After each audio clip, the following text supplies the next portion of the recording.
Alright guys, good evening, welcome back. Here we go with another Bible story. So, as I was reading through all the stories in this book, I'm trying to figure out which one I was going to do next, and I came across the story of Naaman, and it's titled, The Little Servant Girl and the Proud General. And I was moderately familiar with this story. It's a guy, he gets healed. But as I read the story, it blew me away. There are incredible details in this story that tell us what sin looks like and what God's love looks like and all this awesome stuff going on in the details of the story. So pay attention, listen, and try to see what the story is teaching us, because it's a very special story in my opinion. So here we go. The Little Servant Girl and the Proud General. Naaman was a very important man in a very important army of a very important country. As you see, he was very, very, very important. But Naaman was sick. He had leprosy, which is a nasty disease that stops you from feeling anything. Bits of you fall off without you noticing, like bashed fingers and squished toes. It might sound funny, but it wasn't. And Naaman certainly wasn't laughing. There was no cure. It never went away, and in the end, it killed you. And Naaman needed help. Now, there was a little slave girl who worked for Naaman, and she knew someone who could help him. But there was a problem. Naaman was her enemy. Not long before, Naaman had led an army raid on her home in Israel. He had killed her whole family, carried her off to Syria, and made her his slave. Every night she cried herself to sleep. She had lost everything. Why would she, of all people, want to help Naaman? Didn't she hate him? Didn't she want to hurt him back? Didn't she want to make him pay for all the wrong he had done? That's what you would expect. But instead of hating him, she loved him. And instead of hurting him back, she forgave him. The strength of this little girl is mind-blowing. I want Naaman to get well, she said to her mistress. There's a man in Israel called Elisha who can heal him. I'll go, said Naaman, loading up his wagon, putting on his flashing armor. But I'll go to the palace, because that's where someone important like me gets healed. So he hurried off to Israel and went straight to the king. My healing, please, he announced. I can do lots of things, the king said, but only God can heal. Just then, a message from Elisha arrived. Send Naaman over here, it read. So Naaman had hurried off to Elisha's house. But Elisha didn't even come out and greet him. He just sent a servant instead. Doesn't he realize who I am? Naaman thought.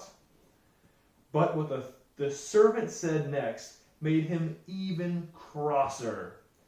Wash in there, he said. Just wash? Naaman laughed. In that slimy, stinky river? He looked around to see if this was some kind of joke. It wasn't. Any person can wash in a river, he thought. I am Naaman. I am so important, so I should do something important, and that way God will heal me. And he rode off in a rage. Of course, you and I both know that's not how God does things. All Naaman needed was humility, and that was the one thing he didn't have. God knew that Naaman was even sicker. This is so good. God knew that Naaman was even sicker on the inside than he was on the outside. Naaman was proud. He thought he didn't need God. His heart didn't work properly. It couldn't feel anything. You see, Naaman had leprosy of the heart. Sin. God was not only going to heal Naaman's skin, he was going to heal his pride and his sin. This story is awesome. Naaman finally agreed to wash in the river, and instantly his skin became smooth and healed all the way. Naaman wanted to pay Elisha. God heals you. You can't pay, Elisha said. It's a free gift that God has given you. And so it was that a very sick man was healed, all because of a little servant girl who forgave him.